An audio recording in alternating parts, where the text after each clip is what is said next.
Some UFC rivalries are world-renowned moneymakers for the organization, and some just look like two fellas who genuinely would have just scrapped each other for free in a damn parking lot.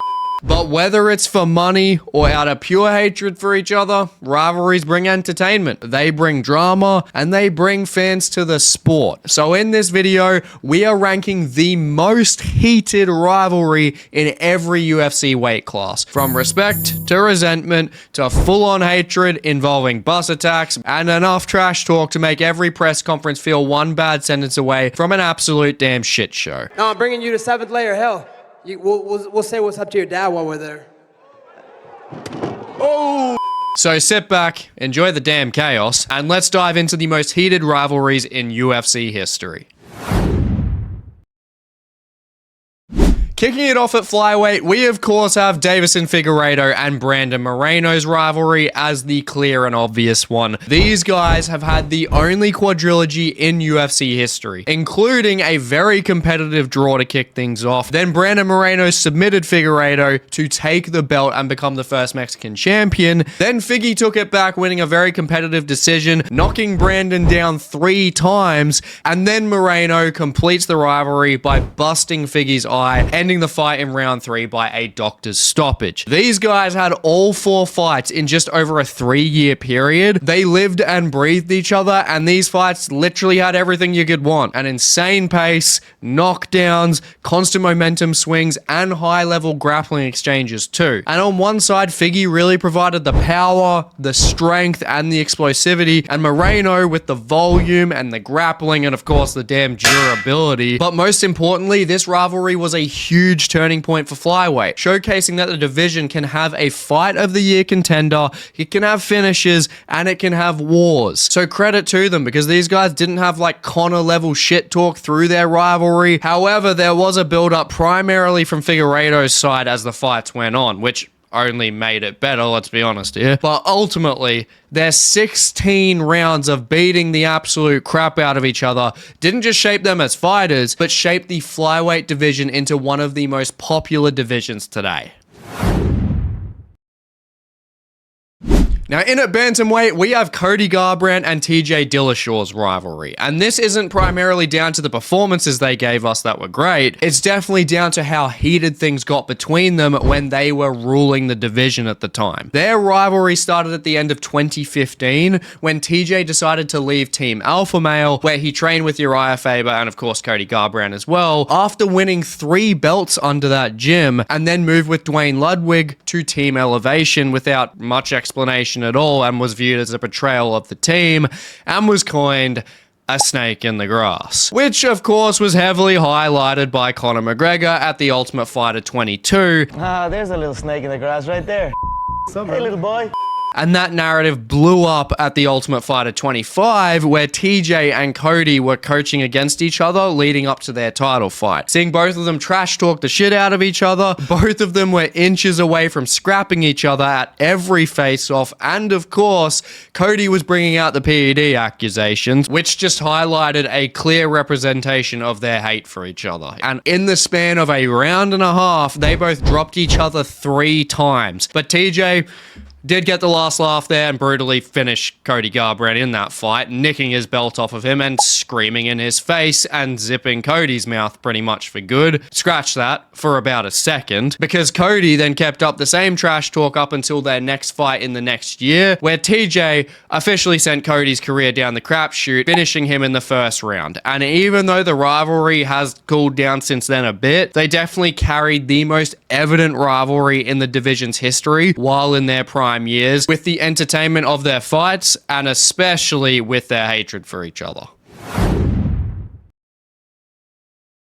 Now, in at Featherweight, you could definitely argue Volk vs. Holloway for their trilogy, but honestly, you can't beat the rivalry that changed the UFC forever. We, of course, have Conor McGregor and Jose Aldo's rivalry, where we arguably had the pound-for-pound #1 fighter in the world on an 18-fight win streak with 7 UFC title wins, taking on the fastest-growing superstar in MMA history, who was on a 14-fight win streak himself. Now, obviously, the 13-second KO that that Conor shot him into superstardom, but the trash talk and the build-up, with Conor just laying all of his confidence on the line, just shot him through to another bloody stratosphere of fame, getting that finish. And Jose Aldo was like a brick wall when it came to the mental game. He was so mentally strong up until McGregor came around, because McGregor constantly mocked his personality, his fight style, his country. He was just relentless in interviews constantly and stole every ounce of spotlight,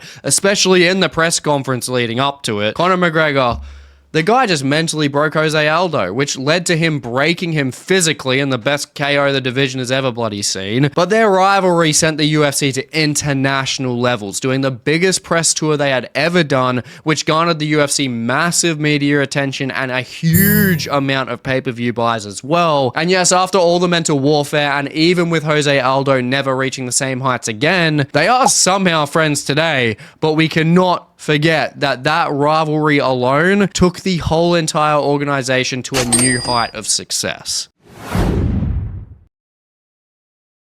Alright fellas, nothing compares to this one. Even the most casual of casuals can agree with this. Conor McGregor and Khabib Nurmagomedov's rivalry is the greatest rivalry in MMA history, let alone lightweight's history.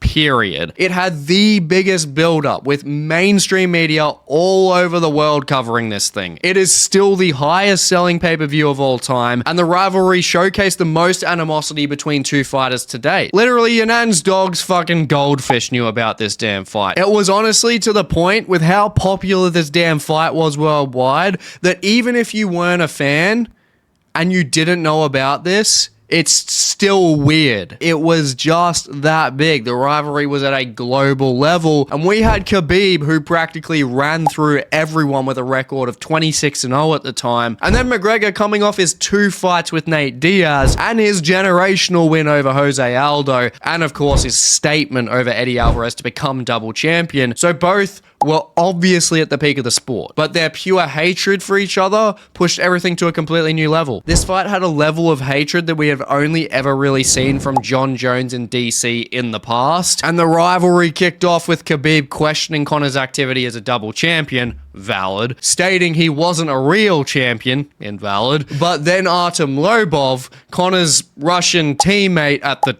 time, calls Khabib a coward in past interviews, and Khabib confronts and slaps the shit out of him at UFC 223, with it being recorded and going viral instantly. Then comes the craziest incident in UFC history, with McGregor proceeding to get payback on Khabib for assaulting his teammate by casually throwing a fucking dolly through a bus window that Khabib and other fighters were on that weren't even part of this problem, which injured fighters almost got the fight cancelled and got Conor community service. He still has a lot more growth to be had. And the difference between him and the rest of the world is that he has to do it all on display for everybody to watch.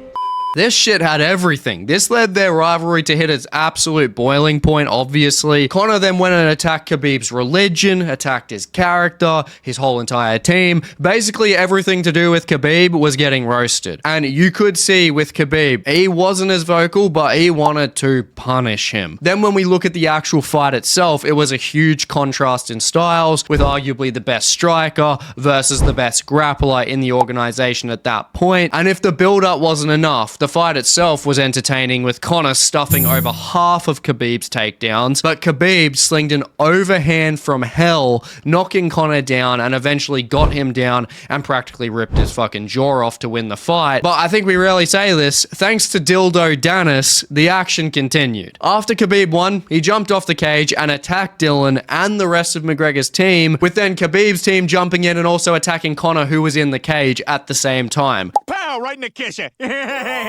The whole arena turned into a complete shitstorm, but going from that shit talking, the assaults, to the fight in and out of the cage, it is solidified as one of, if not the greatest rivalry ever. Well, fellas, now we are really giving an explanation as to why Conor McNuggets is the most popular fighter of all time, because he snatched another division up. We have the rivalry between Conor McGregor and Nate Diaz to thank here. Now, obviously, welterweight wasn't either of their natural weight classes, but their entire rivalry took place at 170 pounds, so this is definitely the pick. And understandably so, as this was, of course, heavily based on Nate Diaz doing the absolute unthinkable at the time, breaking Conor McGregor's 15-fight win streak, coming off the Aldo KO by choking him out pretty damn brutally at UFC 196 on 11 days notice, making him gas out and just slapped him up for good measure during it. Pow, right in the kisser. But to lead to that, we of course had some great trash talk because Nate was able to take it and match it, unlike Conor's other opponents. Nate just didn't think Conor was anything special and was pretty much the first exhibit of Dana White privilege, and so Nate went out and just did his thing. He got his face absolutely carved up, looking like fucking Freddy Krueger, but he still won the damn fight. And that loss for McGregor did nothing but catapult their rivalry for an immediate rematch to a whole nother level, as it was the first time Conor was truly exposed.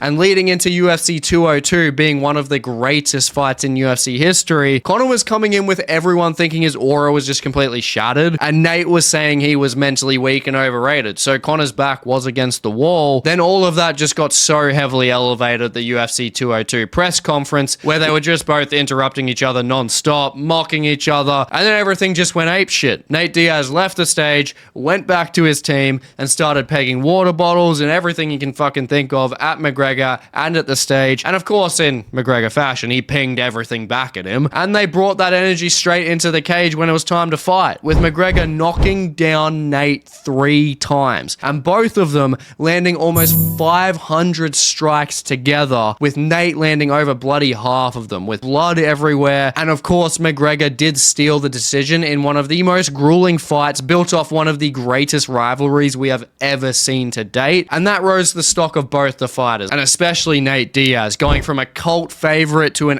absolute superstar in the sport over just 2 fights. Now, someone with a shitload of money, please unblue ball us and make the 3rd fight happen. We need it injected into our veins. Now, in at middleweight, first things first, I can definitely understand people's argument for Izzy and Pereira, especially with their long-lasting rivalry and especially their performances in both fights. But similar to the way Nate beat Conor, even though he didn't actually beat him, the entire build-up to Chael Sonnen and Anderson Silva's rivalry, I think, was pretty much unmatched, especially with Chael Sonnen being less than a round away from breaking Silva's 12-fight win streak at the time and becoming a potential champion, just casually ragdolling a god-tier Anderson Silva for 5 rounds up until the triangle choke unraveled absolutely everything. But a big reason for Chael's success wasn't just the wrestling that he used, it was the mental warfare he used before the fight. Chael Sonnen was the first one to make a fight with Anderson Silva completely personal. He was mocking his country, he was mocking his legacy, and well, of course, thought, Anderson Silva, you absolutely suck. And looking at Anderson Silva, he stated that the comments about Brazil, his family, and his teammates really pissed him off. He felt disrespected, and he really wanted to punish Chael Sonnen. So after the build-up of non-stop trash talk, and Chael almost backing it up so dominantly, everyone was hooked on the rivalry and needed the rematch ASAP. And eventually, that's what we got. Their rematch at UFC 148. And it was so much better, because not only did they both double down on all the drama and the trash talk, but people actually thought Chael could win this time. He was a huge underdog the first time, and Chael did look good in round 1. But then in round 2, he turned into a lopsided fucking Beyblade and swung himself off his feet, and Anderson Silva, rightfully so, fucking punished him for it. And didn't just punish him for a good performance, he punished him for all of the shit talking across their 2 fights. And yes, look, they finished their trilogy with an absolutely terrible boxing fight, but ultimately a shit end to the trilogy aside, this is such a key rivalry in MMA history, because Chael practically evolved the media trash talk game to influence other great trash talkers to make the sport so much more entertaining. Now for arguably the most malicious rivalry in the sport's history, and that is of course Jon Jones and Daniel Cormier's rivalry. Firstly, their rivalry drew so much attention because they were both the best in the light heavyweight division easily, which brought tension from the very start. Both not budging from the fact that they thought that they could beat each other no questions asked, but the main reason why it was cemented as one of the best rivalries is because they both absolutely hated each other. And you still hear about it today. They borderline did want to kill each other. Their hate for each other just exploded. They had some crazy ass interviews. You're the f***ing scum of the earth. You are a terrible human being, but you can sure turn it on, huh? I wish they would let me next door so I can spit in your f***ing face. John. No, I would literally kill you if you spit in my face. Yeah, let's try that, John. Literally kill you. Let's try that, John. And then, of course, we can't forget the UFC 178 media brawl, where they both just destroyed everything trying to tee off on each other while having a face-off.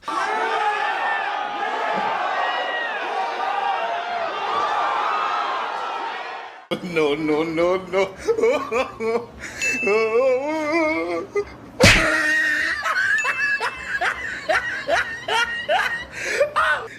And this is all before the first fight at UFC 182, with both technically never losing, with Jon Jones at 21-0 if you don't count the Matt Hamill DQ, and DC at 15-0, which was a competitive fight, but DC got outstruck and out-wrestled the entire 5 rounds, which did shatter him emotionally. And what was even worse for DC is that Jon Jones got stripped of the belt and then he became the champion. Now, Callum, why the hell is that a bad thing? He became the champ. But his championship reign had been completely stained because he only became champion because Jon Jones had problems outside the cage and got the title stripped. So it really had this cloud over him basically saying he could never beat Jon Jones inside the cage. It took Jon Jones sabotaging himself for him to get a belt. So then at UFC 200, their rivalry obviously grows bigger, with Jones failing another drug test and had to withdraw, pissing DC off to his absolute limit.